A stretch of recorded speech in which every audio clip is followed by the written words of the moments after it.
The evacuation alarm screamed through the corridors of Station Kethra 9, a shrill wail that made every species aboard freeze in primal terror. Every species except one, Rhea Solon, was running toward the fire, the xenobiological nursery occupied. The lower decks of the station, a carefully climate-controlled sanctuary for juvenile specimens from dozens of worlds. When the coolant leak ignited in the adjacent engineering bay, the inferno spread with terrifying speed through the ventilation systems. The automated bulkheads had sealed, trapping everything inside, including 47 infant predators from the Kethran homeworld.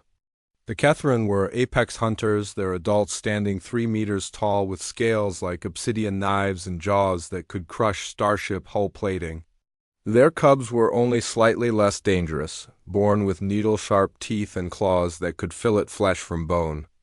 No other species volunteered to enter the burning nursery. The risk was simply too great. Rhea didn't volunteer either. She just went. The heat hit her like a physical wall when she overrode the bulkhead. Smoke billowed out in choking black clouds. And somewhere deep in that inferno, she heard the high-pitched keening of terrified cubs. Her environmental suit's sensors immediately flashed red warnings. Temperature exceeding safe parameters. Toxic particulates in the air. Structural integrity? Compromised. She ignored them all and stepped inside. The nursery was hell-rendered in metal and flame. Fire crawled across the ceiling like a living thing, feeding on polymer insulation and oxygen-rich atmospherics. The temperature displays had stopped registering numbers and simply showed error symbols. Through the smoke, Rhea could see the holding.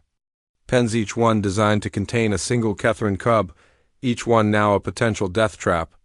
The first cub she reached was cowering in the corner of its pen, scales blackened by soot, eyes wild with panic. When Rhea approached, it lunged at her with a snarl, claws extended. She caught it mid-leap, ignoring the way those claws shredded. Through her suit's outer layer and tucked the writhing creature against her chest. The cub fought for 3 seconds, then seemed to realize she wasn't a threat. It went limp in her arms, trembling. "I've got you," Rhea whispered, even though the cub couldn't understand human languages. "I've got you." She found the second cub trapped beneath a collapsed shelving unit. This one was larger, its scales already showing the iridescent patterns of maturity. It snapped at her hand when she reached down, drawing blood, but Rhea didn't flinch.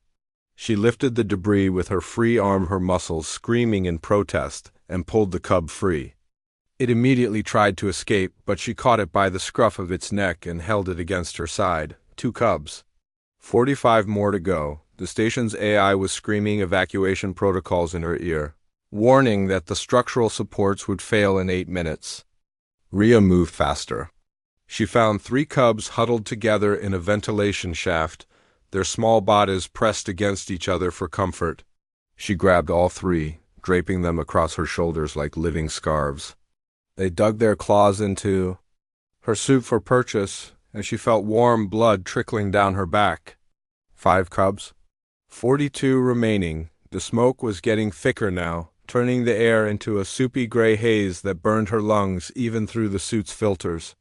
Rhea's vision swam, but she kept moving, guided by the sound of terrified keening and her own stubborn refusal to leave anyone behind. She found cubs in overturned incubators behind collapsed equipment, trapped in damaged pens with doors that wouldn't open. Each time she added another small body to her growing burden. Cubs clung to her arms, her legs, her back. One particularly, small cubthura, according to the designation on its pen, wrapped itself around her neck and refused to let go, its tiny claws digging into her shoulder like anchors. Rhea could feel the creature's rapid heartbeat against her throat, a frantic drumming that matched her own. "Stay with me, little one," she murmured to Thura. "We're getting out of here." 10 cubs, 20 cubs, 30 cubs. Her muscles were burning. Now, not from the heat but from the impossible weight she carried. Each Kethran cub weighed 15 kilograms, and Rhea had stopped counting how many she'd collected. They covered her like living armor, a writhing mass of scales and claws and terrified chirps. Some had bitten her, most had scratched her. All of them clung to her with desperate strength.